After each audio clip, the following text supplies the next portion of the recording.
Hello dear students,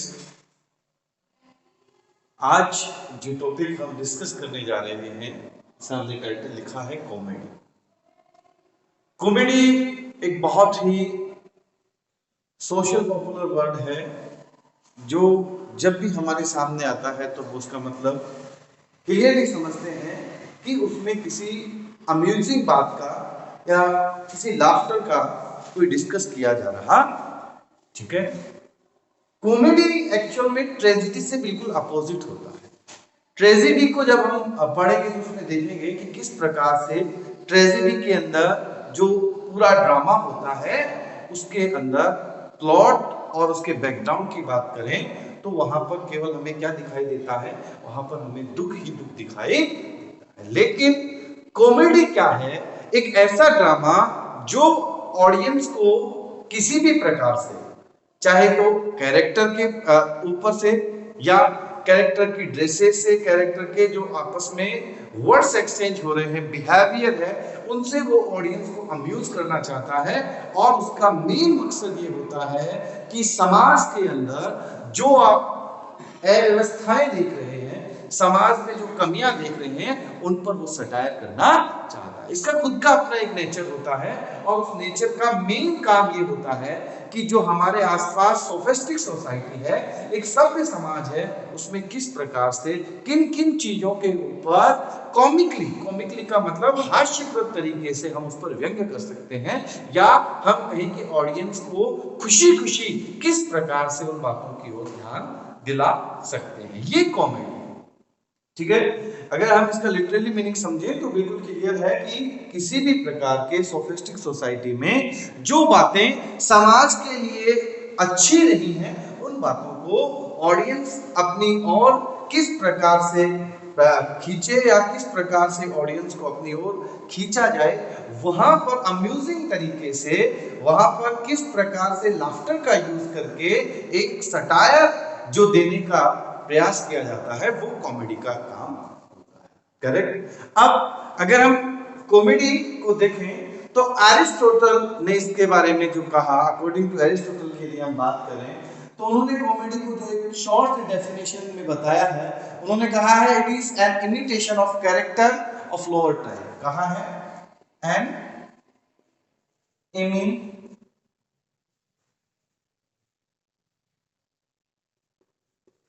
an imitation of character of lower type. What did it means? इसका बहुत simple सा मतलब है कि इमिटेशन का मतलब है निम्न स्तर का, जो कैरेक्टर है वो एक निम्न स्तर के व्यक्ति की नकल करता है। करेक्ट, कि एक सोसाइटी में एक प्रकार से कोई कैरेक्टर, कोई पात्र एक निम्न प्रकार के व्यक्ति की जब नकल करता है तो अकॉर्डिंग टू अरिस्टोटल ये डेफिनेशन को शो किया जाता है। क्या है डेफिनेशन?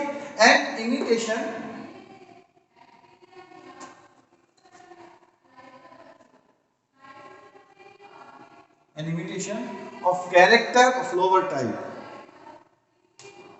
ठीक है, अब इसमें जो नेचर होता है उसको ऑटोमेटिकली क्रिएट किया जाता है या सोसाइटी के नेचर को जोड़ा जाता है। बेसिक बात कॉमेडी के साथ यही है कि समाज में फैली हुई जो बुराइयां हैं उनके ऊपर किस प्रकार से व्यंग्य किया जाए, किस प्रकार से उनको दिखाया जाए। लेकिन इसमें जो मेन बात है, कॉमेडी ट्रेजिक की बिल्कुल क्या होगी? अपोजिट होगी। यहां पर किसी भी प्रकार से ट्रेजिक को शो नहीं किया जाता है, या हम कहें कि हैप्पी एंडिंग जिसको बोलते हैं, एटलीस्ट एंड में कॉमेडी हमें ये बताती है कि जो ऑडियंस है वो हैप्पीली उसे देखे, अम्यूज तरीके से उसे देखे। तो ये इसकी डेफिनेशन एरिस्टोटल के अकॉर्डिंग कही गई है, an imitation of character of lower.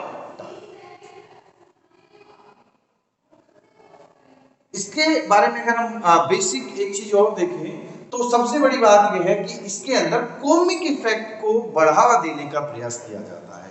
किसी भी प्रकार से जो ऑडियंस या जो भी उसको स्पीकर या राइटर लिख रहा है, वो किस प्रकार से वहां के लोगों को, अपने रीडर्स को, अपने ऑडियंस को, देखने वाले लोगों को कैसे इफेक्टिवली ये समझा पाएगा कि वो एक प्रकार से जो सटायर कर रहा है उसे जो ऑडियंस है वो हर्टली ना ले, उसमें वह दुख महसूस ना करे, बल्कि जो उसका मैसेज जाए वो इस प्रकार से जाए कि ऑडियंस उसे बड़े अम्यूजिंग तरीके से लेकर जाए या लेकर पसंद। ठीक है, इसके बाद में हम बहुत सारी और इसमें चीजें देखेंगे, जैसे कॉमेडी को पढ़ने के बाद में हम देखेंगे, अभी बात कर रहे हैं व्हाट इज कॉमेडी, फिर हम इसके बाद में देखेंगे type of comedy,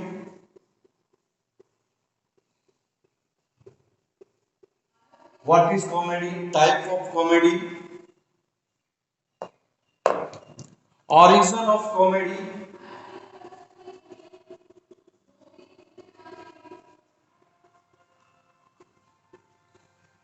parts of comedy,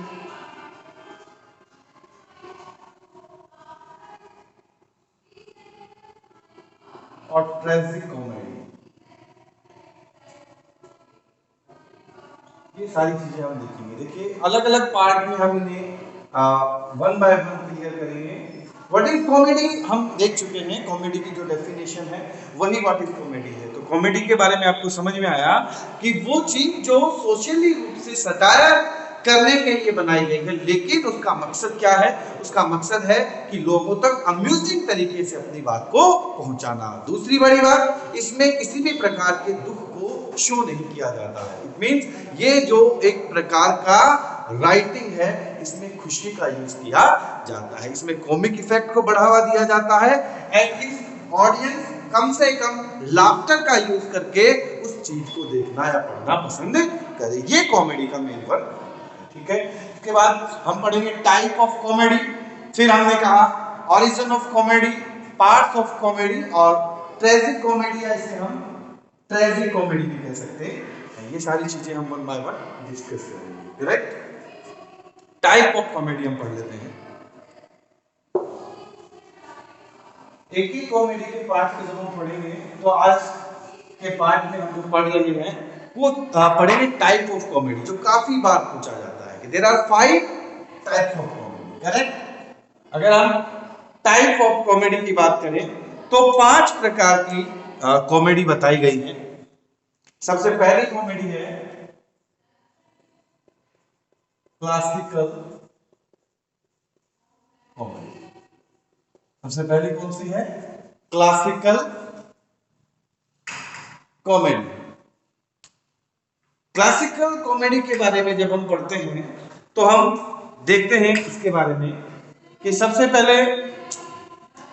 पहली बात क्लासिक कॉमेडी की क्या है कि इसमें ग्रीक और जो रोमन रूल है वो फॉलो किए जाते हैं। पहली चीज क्लासिक कॉमेडी की, ग्रीक और रोमन रूल फॉलो होते हैं। ठीक है, तो क्लासिकल कॉमेडी जो है उसको हम एक बार पहले समझ लेते हैं कि सबसे ज्यादा जो ग्रीक और रोमन लोग थे उन्होंने इसे पसंद किया था या उन्होंने इसे लिखा था, क्योंकि उन्हीं के बनाए गए रूल्स को इसमें फॉलो किया जाता है।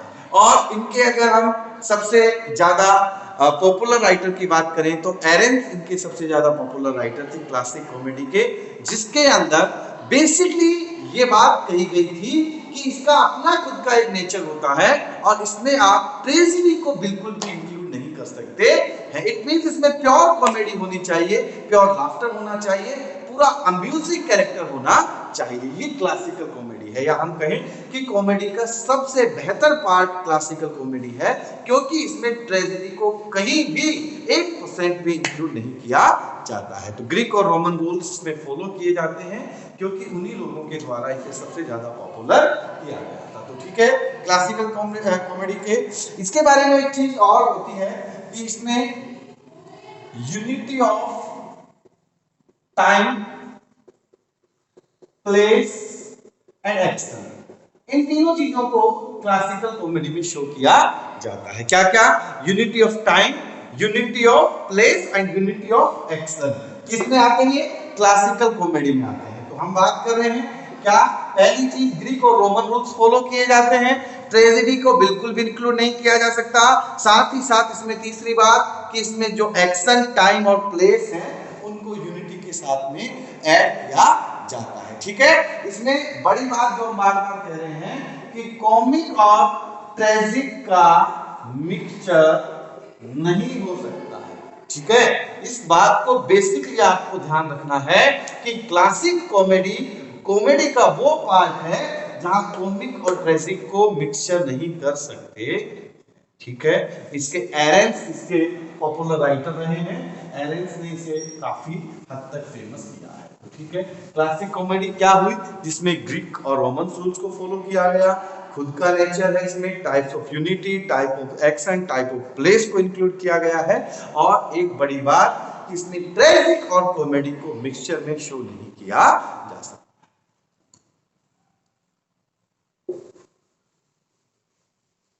सेकंड जो हमारी है क्लासिक के बाद में रोमांटिक कॉमेडी।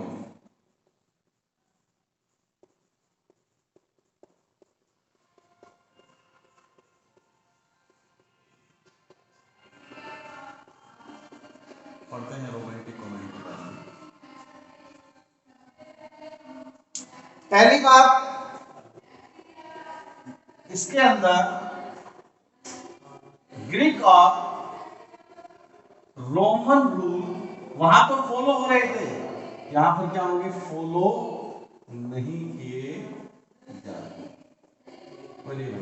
करेक्ट, ग्रीक और रोमन रूल्स को फॉलो नहीं किया जाता है। तो सबसे पहला अगर डिफरेंस क्लासिक और रोमांटिक कॉमेडी का, जैसा नाम से पता चल रहा है, it is based on basically love, प्रेम के ऊपर ज्यादा लिखी जाती है। ठीक है भाई, प्यार मोहब्बत की जो बातें हैं इसके ऊपर इन्हें लिखा जाता है, लव के ऊपर। तो कहा कि रोमांटिक कॉमेडी ग्रीक और रोमन रूल्स को फॉलो नहीं करती है, लव के बेस पर ज्यादा, प्रेम के बेस पर नहीं लिखा जाता है। और इसमें खुद का नेचर होता है, खुद के नेचर को शो किया जाता है। शेक्सपियर जो बहुत ही फेमस राइटर रहे हैं, शेक्सपियर इस प्रकार की कॉमेडियों को लिखा करते थे या उसके लिए फेमस थे। शेक्सपियर के अलावा जॉन लिली की हम बात करें, जॉन लिली भी रोमांटिक कॉमेडी को काफी हद तक फेमस करने वाले व्यक्ति शेक्सपियर थे, लिली थे। इन लोगों ने रोमांटिक कॉमेडी को लिखा, इस पर बेस्ड होता है, प्रेम पर, प्यार पर बेस्ड होता है। और इसमें ग्रीक और रोमन रूल्स फॉलो नहीं किए जाते हैं। ठीक है, थर्ड देखते हैं हम, पहली क्लासिकल हो गई, सेकंड रोमांटिक हो गई, थर्ड देखते हैं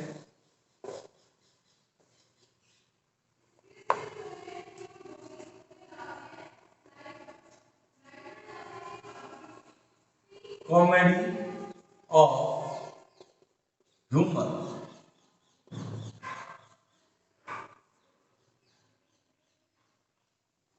what is the means of humour?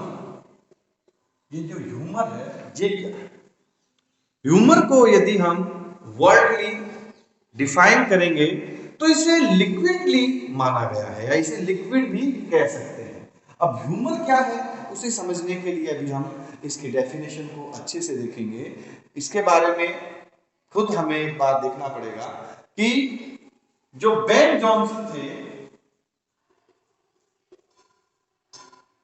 Ben Jonson ने इसके बारे में कहा था, ह्यूमर के बारे में, कि there are 4 liquids in each human. हर मानव के शरीर में 4 प्रकार का लिक्विड पाया जाता है। उनके अकॉर्डिंग क्या क्या? अर्थ, एयर, पहला अर्थ हो गया, एयर हो गया, इसके अलावा वाटर और फायर। वाटर और फायर, ये उनकी अपनी एक थ्योरी है। इसकी बेन जॉनसन की थ्योरी है, क्या है कि एवरी ह्यूमन हैव 4 लिक्विड। कौन कौन से? अर्थ, एयर, वाटर, फायर। और एक डेफिनेट, या हम कहें कि एक प्रकार के कंट्रोलेबल लेवल पर ये चारों लिक्विड एक ह्यूमन बॉडी में रहते हैं। जब एक मानव शरीर में इन चारों लिक्विड की मात्रा एकदम समान रहेगी, बराबर रहेगी, कंट्रोलेबल रहेगी, तब तक वो व्यक्ति क्या रहेगा? बिल्कुल नॉर्मल ठीक है। लेकिन अगर इन चारों लिक्विड में से किसी का भी भाग ऊपर नीचे होता है, किसी भी लिक्विड का जो पार्ट है वो ऊपर नीचे होता है, तो उससे क्या पैदा होता है? लाफ्टर पैदा होता है। और वो एक कारण रहता है किसका? कॉमेडी ऑफ ह्यूमर का। थोड़ा साइंटिफिक डेफिनेशन है इसका, जो बेन जॉनसन की थ्योरी माना गया है कि ह्यूमन के जो शरीर के अंदर 4 प्रकार के लिक्विड्स हैं जो हमने मेंशन किए हैं, अर्थ, एयर, वाटर और फायर। ये एक डिसाइडेबल पार्ट में ह्यूमन बॉडी में रहते हैं, लेकिन जब इनका जो पार्ट है या इनका जो स्पेस है उसमें अनकंट्रोलेबल सिचुएशन क्रिएट होती है, तो उस समय ह्यूमन बॉडी में लाफ्टर पैदा होता है, उसे कॉमेडी ऑफ ह्यूमन कहा गया है। काफी बार पूछा गया है एग्जाम में, तो अच्छे से आपको ध्यान करना, बहुत इजी है। कॉमेडी ऑफ ह्यूमन क्या है कि बेन जॉनसन के अकॉर्डिंग उसकी एक थ्योरी है कि ह्यूमन बॉडी के अंदर 4 प्रकार के लिक्विड्स जब अनकंट्रोलेबल सिचुएशन में होते हैं या ऊपर नीचे चले जाते हैं, कम ज्यादा हो जाते हैं, उस समय लाफ्टर को जो शरीर के अंदर पैदा होना होता है, उसी प्रकार की कॉमेडी को कॉमेडी ऑफ ह्यूमन कहा। करेक्ट?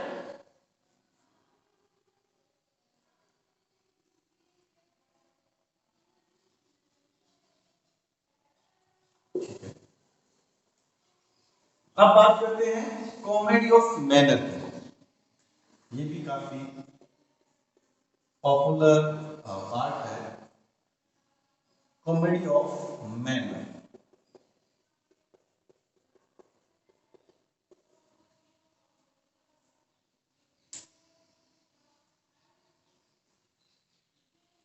देखिए इसमें क्या होता है, कॉमेडी ऑफ मैनर में एक सोफिस्टिक सोसाइटी है, ठीक है।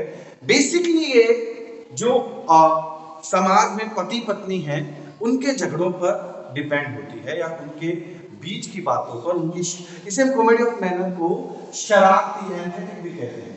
शरारती कॉमेडी, शरारती कॉमेडी का मतलब क्या है?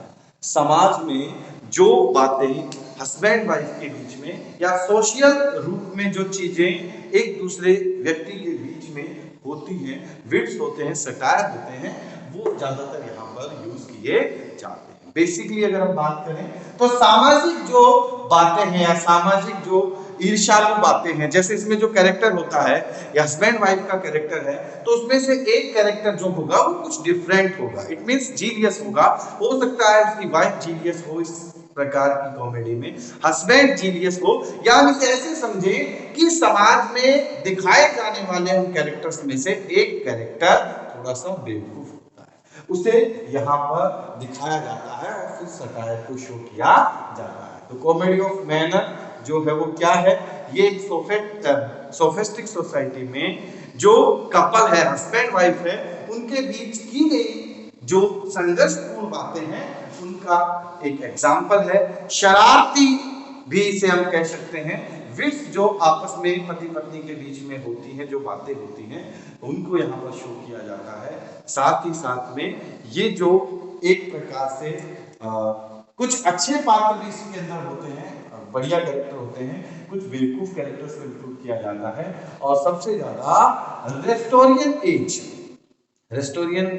एज जो थी 1660 से 1696, 1660 से 1696 में इसे सबसे ज्यादा यूज किया गया, इसीलिए इसे कॉमेडी ऑफ रेस्टोरियन या रेस्टोरियन मैनर ऑफ कॉमेडी के नाम से भी जाना जाता है। काफी बार जब आप पढ़ेंगे तो रेस्टोरियन कॉमेडी का जो पार्ट है कॉमेडी का, उसमें रेस्टोरियन एज का जिक्र होता है, वहां पर इसका यूज किया जाता है। तो यह आपका चौथे नंबर का था comedy of manner.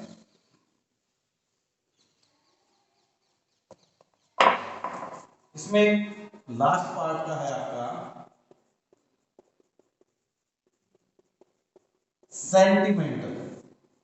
Sentimental comedy. बहुत शॉर्ट सी है, इसमें ट्रेजिक और कॉमेडी दोनों का मिक्सचर पाया जाता है। बस इतनी सी है सेंटिमेंटल कॉमेडी में। एटलीस्ट होता क्या है, कुछ बेसिस पर उसमें ट्रेजेडी लास्ट तक चलती रहती है, लेकिन ऑडियंस जब लास्ट तक उसे देखता है तो उसका जो एंड होता है वो लाफ्टर के साथ होता है। वहां पर पूरी जब उस कॉमेडी को देख रहा होता है तो वो दुखी रहता है, लेकिन एटलीस्ट जब एंड उस कॉमेडी का होता है तो लाफ्टर के साथ होता है, अम्यूज के साथ होता है। इसे कॉमेडी सेंटिमेंटल कॉमेडी के नाम से जाना जाता है। थोड़ा सा हम ट्रेजिक कॉमेडी के बारे में भी पढ़ लेते हैं कि ट्रेजिक कॉमेडी क्या है।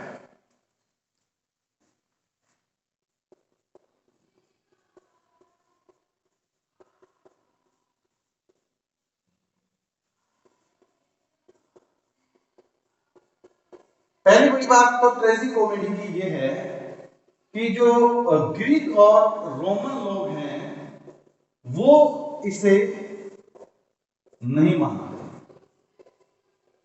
ठीक है, वो इसे कॉमेडी का पार्ट ही नहीं मानते हैं। वो ये कहते हैं कि किसी भी कॉमेडी के अंदर ट्रेजेडी और कॉमेडी साथ साथ चल ही नहीं सकती, जबकि इसका नाम टाइटल ही क्या है, ट्रेजिक कॉमेडी। तो पहली बात ट्रेजिक कॉमेडी के लिए ये लागू होती है कि रोमन लोग या जो ग्रीक लोग हैं वो इसे बिल्कुल भी फॉलो नहीं करते हैं। According to Greek and Romans it is not a part of comedy. But अगर हम बात करें इसकी तो ये शुरू हुई थी इंग्लैंड से, ठीक है, इंग्लैंड से सबसे पहले इसे शुरू किया गया। जो जेम्स फर्स्ट थे, जेम्स फर्स्ट के टाइम में सबसे पहले यूज में ली गई थी इंग्लैंड में। और इसके बाद में अगर हम बात करें इटालियन जो था स्पेनिश लिटरेचर, इटालियन लिटरेचर, इसका भी इस प्रकार की कॉमेडी पे काफी योगदान रहा है या काफी भाग रहा है। इटालियन लिटरेचर, स्पेनिश लिटरेचर काफी हद तक ट्रेजिक कॉमेडी को मानता है, काफी हद तक इसे मानता है। और ट्रेजिक कॉमेडी के बारे में खुद एरिस्टोटल ने कहा कि ये कोई कॉमेडी का पार्ट नहीं हो सकता। बट शेक्सपियर की यदि हम बात करें, क्योंकि वो वर्ल्ड के बहुत बड़े राइटर रहे हैं, उन्होंने खुद ट्रेजिक कॉमेडी का यूज किया है। आपने जब अभी आप शायद आपने पढ़ा भी होगा और नहीं पढ़ा तो आपके सिलेबस में है, शेक्सपियर का एक बहुत ही फेमस नोवेल है the merchant of Venice. The merchant of Venice is the example of tragic comedy. जब हम उसे पढ़ेंगे मर्चेंट ऑफ वेनिस को तो आपको पता चलेगा कि किस प्रकार से ट्रेजेडी और कॉमेडी दोनों साथ साथ चलती रहती है। इसके अंदर क्या होता है, ट्रेजेडी भी और कॉमेडी भी दोनों को एक साथ शो किया जाता है या दोनों को एक साथ दिखाया जाता है। तो ट्रेजिक कॉमेडी के बारे में क्या बात रही कि ग्रीक और रोमन्स रूल्स में फॉलो नहीं होते हैं, या कहें ग्रीक और रोमन लोग इसे कतई ही नहीं मानते हैं कि ये कॉमेडी का पार्ट है। लेकिन जेम्स फर्स्ट के टाइम में इंग्लैंड में ये पॉपुलर हुई। उसके बाद इटालियन और स्पेनिश लिटरेचर ने भी इसे काफी हद तक पसंद किया। शेक्सपियर खुद इस प्रकार की ट्रेजिक कॉमेडियों को काफी लिख चुके हैं। ट्रेजिक कॉमेडी में ट्रेजेडी और कॉमेडी साथ साथ चलती है, बट एट लीस्ट अंत में क्या होता है, अम्यूजिंग एंड होता है, लाफ्टर के साथ में एंड होता है। एंड ट्रेजिक कॉमेडी का एक बहुत ही बेहतरीन एग्जांपल हम पढ़ेंगे द मर्चेंट ऑफ वेनिस, बहुत पॉपुलर नोवेल है शेक्सपियर का, वो ट्रेजिक कॉमेडी का ही एग्जांपल है। आई होप गाइस आपको अच्छे से आज कॉमेडी समझ में आई होगी। ट्रेजेडी के बिल्कुल अपोजिट का ये एक टाइप ऑफ ड्रामा है। ड्रामा को लिखने का एक बहुत ही बेहतरीन तरीका है जिसे बहुत ज्यादा प्रसिद्धता के साथ में पसंद किया जाता है। तो इसके हमने डेफिनेशन देखी, एरिस्टोटल क्या कहते हैं कॉमेडी के बारे में, टाइप्स ऑफ कॉमेडी देखी और ट्रेजिक कॉमेडी देखी। तो ये बहुत ही आपके लिए यूजफुल है, तो आप इसे अच्छे से एक बार देख लीजिएगा, इसे नोट डाउन भी। ठीक।